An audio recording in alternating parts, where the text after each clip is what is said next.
I'm here with the illustrious and praiseworthy Mr. Rick Pearce, President and CEO of the Middletown, Monroe, Trenton Chamber of Commerce.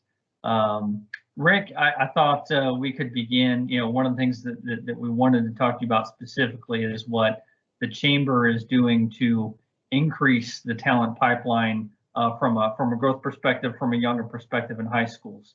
But before we get into that, let's learn more about the Chamber itself. Could you tell the listeners, the viewers here, tell us about the Middletown, Monroe, Trenton Chamber and what makes you unique in the Cincinnati region? Well, our chamber dates back to 1917. 1917 seems to be a magical year for Middletown. And that year, our hospital was founded, the chamber was founded, and the YMCA was founded. So we celebrated our 100th anniversary in 2017. And then somewhere along the line, we kind of merged with other organizations soon after World War I with the economic boom here, and we became the Middletown Civic Association, of which the Bureau of Commerce was a subset of. And then sometime in the 40s, 1944, we broke off and became our own organization, which is where we are now. So it's kind of odd how we celebrated our 100th anniversary before we celebrated our 75th. Interesting. So when are you celebrating your 75th? Very interesting. I believe that was last year. Last year. So, the other part that's kind of interesting about us is that we do service 3 cities, Middletown, Monroe, and Trenton, and that merger was completed, I think, in the early 90s, maybe the mid 80s. I'd have to go back and look in our records.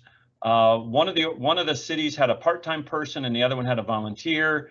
They thought they could bring them together. They did. And of course, in those years' times, we've also had a series of different names as well. So today we're officially known as the Chamber of Commerce, serving Middletown, Monroe, and Trenton.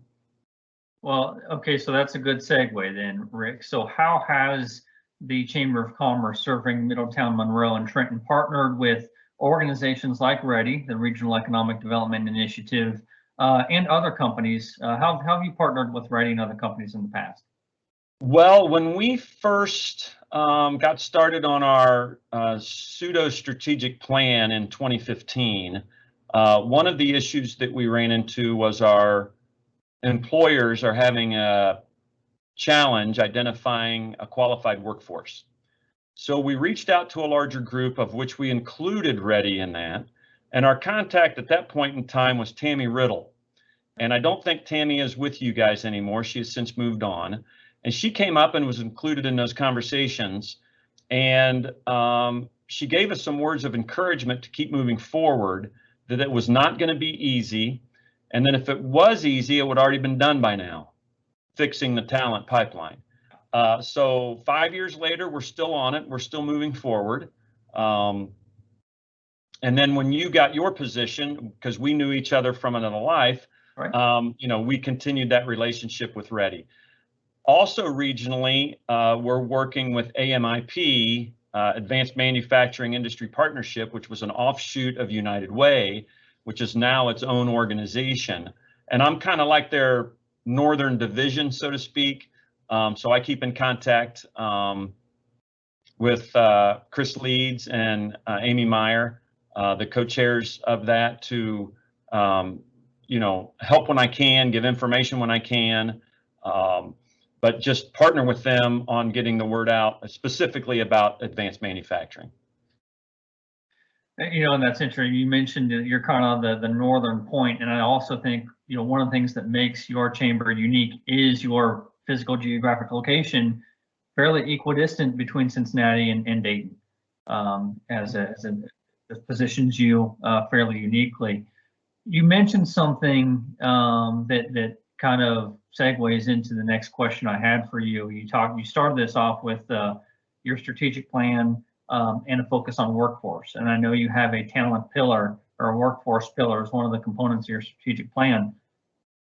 We know how important it is to create a candidate pipeline for the future workforce. And I'm going to take a step back here. and say, before March of 2020, pre-COVID, unemployment was low. Labor participation rate was as high as it could be. And employers were still at that point struggling to find talent. And so they had to find creative ways to get talent. Okay. With that, we also have, especially in manufacturing, what we like to call the silver tsunami. You know, the gray hairs that are at retirement or almost at retirement age, and how do we get the younger, the next generation into those types of roles? Then COVID hit, and unemployment rose, but the labor force participation rate did not. So all this is getting around to, we're having the same struggle today that we had, you know, a year ago. Regardless of the unemployment rate, the labor participation rate is low. We still have the silver tsunami. You share some of these same, you know, you share some of these same interests, same concerns. You created or you worked with Manufacturing Month, Healthcare Month, you have Finance Week. How did things like that with your chamber come to be? Well, that's a good question. Accidentally. So we'll start with that. We'll start with that answer first. You know, when I first got the job back in June of 2013, it takes you a while to figure out what it is you're supposed to be doing as the chamber executive. So obviously talk to a lot of colleagues, talk to a lot of people, attend a lot of sessions. And I was fortunate enough that this chamber sponsored me in what we'll call chamber school. And the U.S. Chamber offers a series of classes, generally one week out of the year for 4 years. You go away to school, and I was in with a nice class of people from all over the country. And one of my instructors shared with me, if you're not quite sure what you need to be doing, ask your members; they'll tell you. So after I got back, I had Ann make a lot of appointments with me with some of our larger members and medium-sized members. And I asked them a question: what keeps you up at night? And all of them came back and said, it's my workforce. I have trouble finding them. I have trouble keeping them. And it leads into the tsunami when they all start retiring. So, you know, a lot of our membership, Adam, is made up of manufacturing. It's nearly 20% of our membership. So I thought, you know what, there's a good place to focus first. So we did our research. We found out that the National Association of Manufacturers sponsors a manufacturing day, which is the first Friday in October. We did that the first day. We got with the schools. We sent the school students on some tours, and it was over. And then I kept getting phone calls. When are we going to do this again? When are we going to do this again? So for the next year, we decided to do the entire month. So we asked the businesses, you know, we'd like to do Fridays, but does a Wednesday work? And if you can't do Wednesday or Friday, can you do a Thursday? We wanted them to do it all during the day, so we didn't have to deal with lunch with the students, because that can be a disaster with allergies and timings and schedules. So we did all of our tours in the morning. This year posed some special problems because nobody was going to school. Nobody was coming into the business for a tour, so we did virtual tours. So that went over extremely well, as we reached nearly 1,800 students in that month, with about 8 or 9 manufacturers giving virtual tours. So we could have never reached those numbers if they were actual tours that you went on. So we're kind of thankful for that. The nice part about doing it virtually is you don't have to be there, so you can do it at convenience. So the schools were extremely helpful in bringing students together if they were in class. We even had one school brought the kids into the auditorium. Okay. And they were able to view things. So we did Manufacturing Month for a couple of months, and then we decided on our own to start Healthcare Month, which is in November. There is not officially a Healthcare Month out there, but we started one. And healthcare makes up about 18% of our membership. Obviously with Atrium Medical Center, and now also with Kettering Health Network and their facility. So we do that in the month of November to get students, you know, to ask questions about what it's like to work in the healthcare field. And then we moved to 1 week in December where we did finance and insurance. So we typically put the students with a bank or a larger insurance company to kind of get a feel for kind of how that works. So they know kind of what's available to them upon graduation when they get out of school in May, because they have to start making decisions. And you know, Rick, this is why I really enjoy working with you, working with your chamber, because of what you just said. You are getting kids exposed to occupations early on while they're still in high school. We say often, you know, if you're a company that when you're ready to hire, you go to the career tech or you go to the college or a high school and you say, hey, I've got these postings, get me your workforce, and you wait until, you know, graduation day, you're too late, because other companies are on the forefront. They're engaging in earlier points in times. They're engaging in freshman, sophomore, junior, senior high school level. And if you're just coming in literally at the 11th hour, it's too late. And what you're doing is providing the structure and the methodology for companies to say, I don't know how to do this. Help me. Mm-hmm. You're helping them. You're giving them the roadmap on how they can do this. And so that's going to kind of lead into, Rick, when I left the workforce board and joined REDI, I served on a committee that you had at the time that was called the Education and Career Path Task Force. Now I believe it's been modified a little bit. I think Future Ready Workforce, which gave rise to Pathways to Professions, which I think you kind of touched on. I think it kind of relates to your Manufacturing Month and Healthcare Month, but can you tell the viewers here a little bit more about Pathways to Professions? Yeah, our Pathways to Professions was kind of like a brainchild of closing out the school year. So in essence, we kind of have 2 years here. We have the traditional year that starts in January and ends in December. Then we have the school year that begins in August and ends in May. So when we have Manufacturing Month and Healthcare Month early in the year, then what happens with schools is, Adam, is after they get back from Christmas break, they start working on testing in March and April. Okay. And they really didn't want to go on any tours or hear from the businesses at that point in time. But I knew we just couldn't close out the year and not reconnect with them. So a few years ago, we instituted Pathways to Professions, which we had out at Town Mall. And we had our businesses out, and then they got space. We invited the schools out so they could walk through and reassociate themselves again with those businesses that they may have seen in the fall. Now, in the interim, when we were doing our original work with Education and Career Path, one of the tasks that we needed to do, which is where we kind of first met, was I was looking for information that you guys had through some software that you had on the job openings and job projections of 5 and 10 years within the industries that were represented in our service area. Once that documentation came into the office, and I thank you for giving that for us because that really helped us immensely, we were able to give that to our education providers of Butler Tech, Cincinnati State, and Miami, and have them cross-reference what did they teach towards. Then we made graphs of that, showing the students that if this was a path they wanted to take, here's what the job demand was for 5 and 10 years. Here was an average salary. And oh, by the way, here's where you can go to school for it. So we passed those out to the education, K through 12. We also gave that to the businesses so they could all now talk on the same page. We didn't have that last year because of the virus.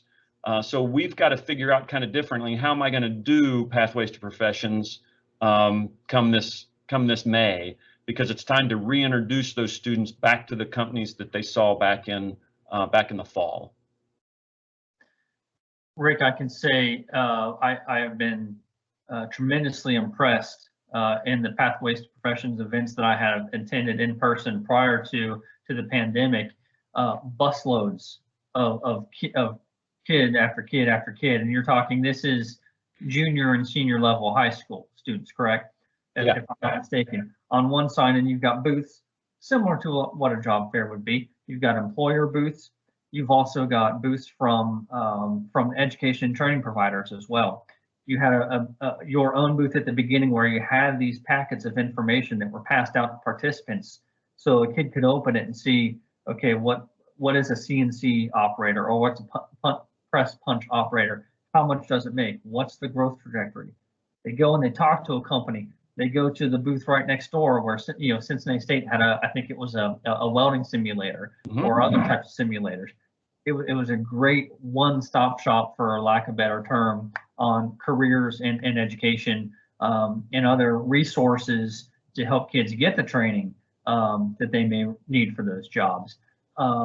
What was so I talked about the just kid after kid after kid, these busloads of schools. How many students in those early years when it was in person, how many students were going through getting exposed to that? And then kind of also off that, start to talk about how businesses and school districts have bought into building into the region's future workforce. Yeah. So I believe we did about 2 of those pathways projects before the pandemic hit. And we had to kind of grow into it because it took a while for people to understand what it was we were doing, because business and education have not talked in this country in a good 40 to 50 years. So we're trying to start up that conversation.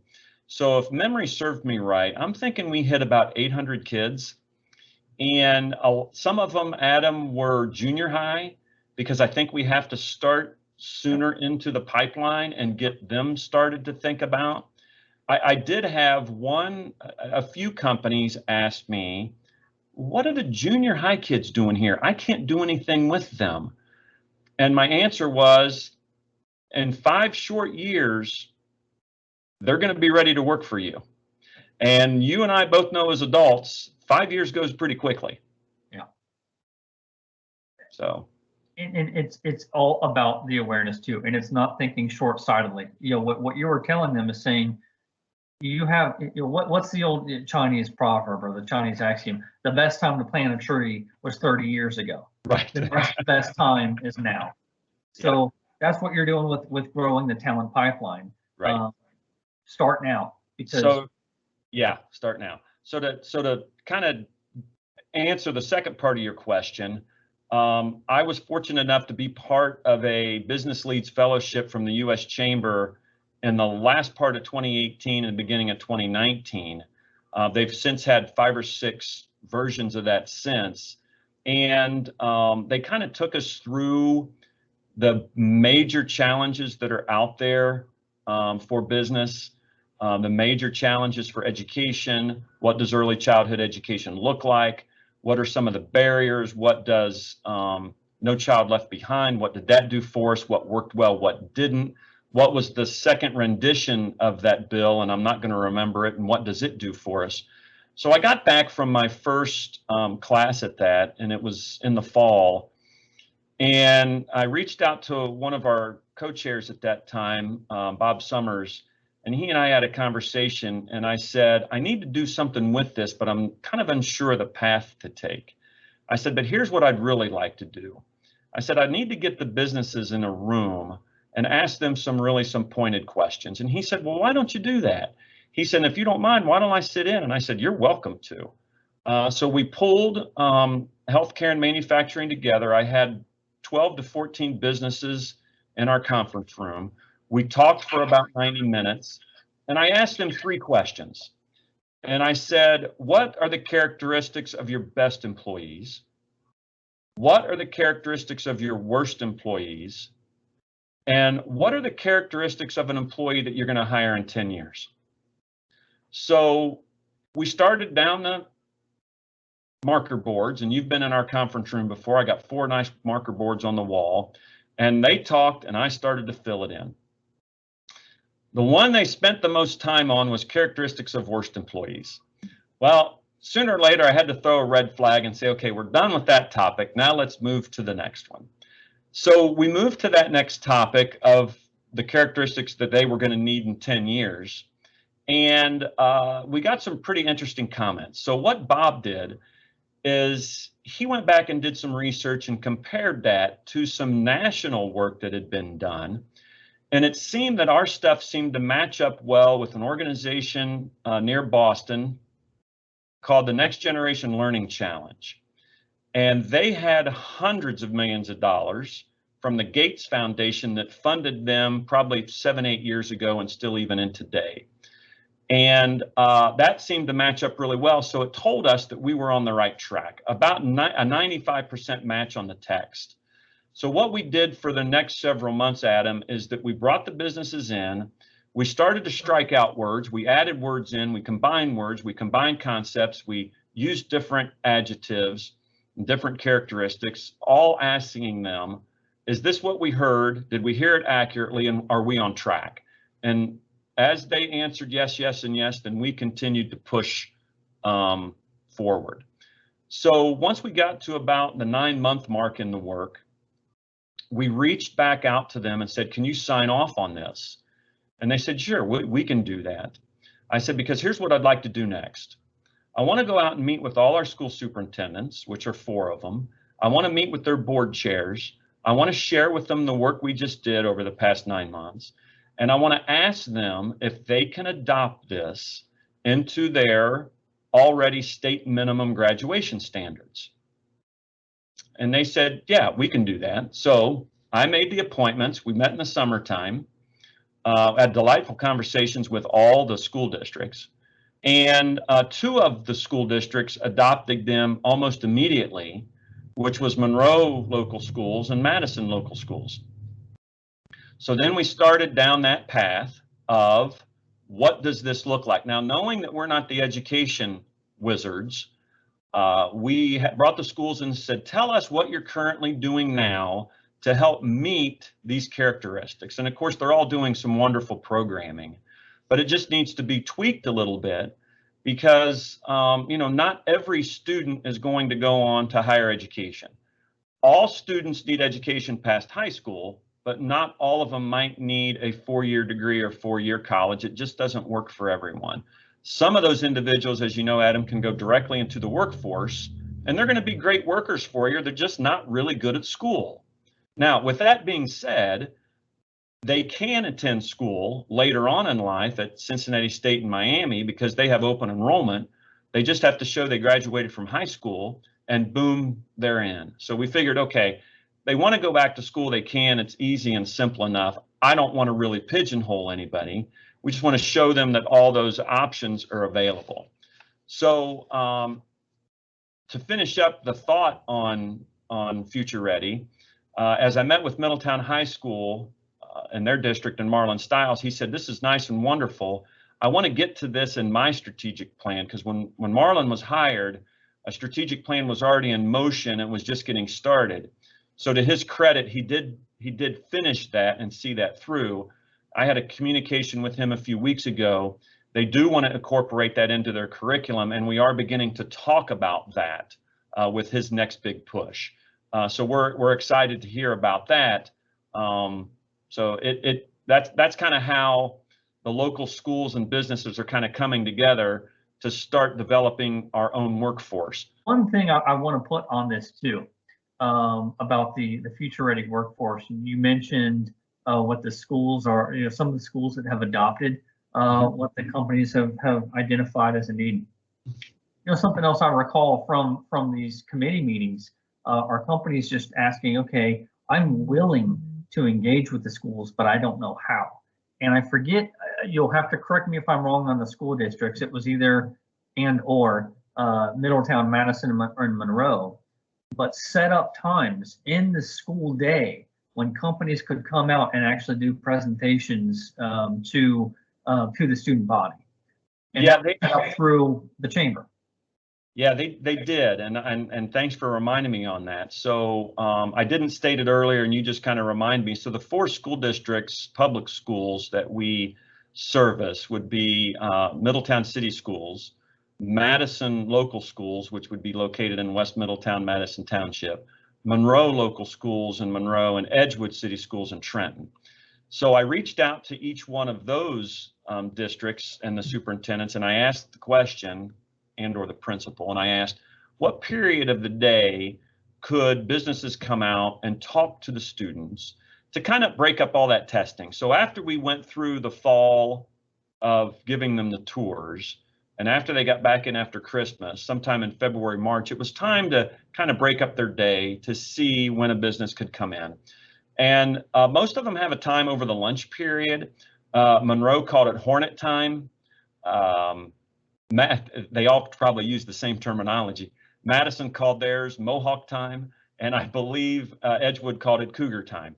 And I would just go out to our business members and say, look, here's your contact, here's the times, give so-and-so a call, to make your arrangement to go out and see them. And some of the businesses took advantage of it and some of them didn't. But that's okay. They did what they can.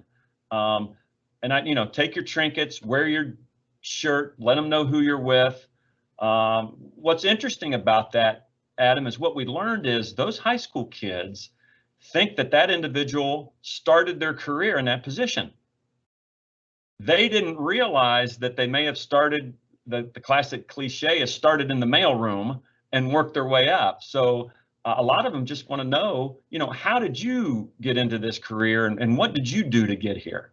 I had a lot of companies who would say, Rick, what am I supposed to do? I'm intimidated talking to students. And I'm like, look, they're just small versions of us. Remember when you were 16, 17, or 18, you didn't pay attention, you didn't listen either, but take something to distract them. There you go. Yeah, you like in the immoral words of Sheriff Buford T. Justice, you just need an attention getter. Right. Right. So, Rick, let me ask you my last question here.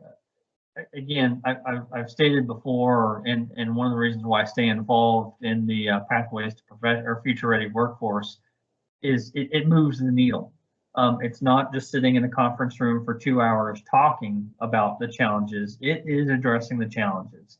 Mm-hmm. It is getting employers to belly up to the bar, for lack of better terminology, say, all right, we hear the complaints. I'm going to offer you a solution, but you have to be willing to put forth some effort too. And you've been successful at getting this to happen.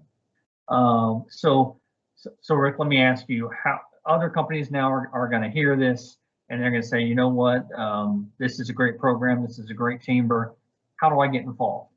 So you take this moment to talk about, how can additional businesses get involved in the Chamber's workforce programs? Well, they can obviously give me a call. I'd love to hear from them. How would they do that, Mr. Pearce? How would they do that? 513-422-4551. All right. And if I don't answer the phone, ask for Rick. And I'll get on the phone and talk with you. And because I need to learn your challenges. I'm sure they're much like what we experience here, but they could be slightly different. But still, the more that I can learn, the more that we can help. Rick, that's probably the easiest way. You do a fantastic job. It is a pleasure working with you and your staff. I appreciate your time here. Is there anything else that you think would be important for these listeners, these viewers to know about the Chamber and your workforce efforts? No, just that we are working on it. We're hoping we're coming to the end of the tunnel. We realized it's going to be continuous improvement if we do find a solution. There are some chambers out there across the country who are coming close to finding answers and programs that work and fit for them. Not all models are going to work for everyone. I've been extremely fortunate that the board's allowed me to work on it because it is a major challenge here, as it is everywhere. I do have good people and good companies. You're obviously one of our big supporters and helping us get to there with your ideas and your input and some regional information that you can draw and some state information that you can pull down to give us that we might need to help make accurate decisions and timely decisions. The last thing you want to do is make the decision based on information that was 5 years ago. You're making a very poor decision. So, all the businesses have been extremely helpful and open in this. The pandemic has thrown us a curveball. It kind of set us back a year, but that's okay. Technology has presented itself that I think can help us in the future with data collection and sharing that with our members, sharing that with individuals, and sharing that with our educational providers. So I just want to say thanks for having me on to let me tell a little part of our story. Great story, and it deserves to be told. So thank you for allocating some time to do it and being willing to share, what I'm going to consider your secret sauce. It's good for the region. It's moving the needle for workforce in Southwest Ohio. So thank you. Yeah, I appreciate that. Thanks for all your help too.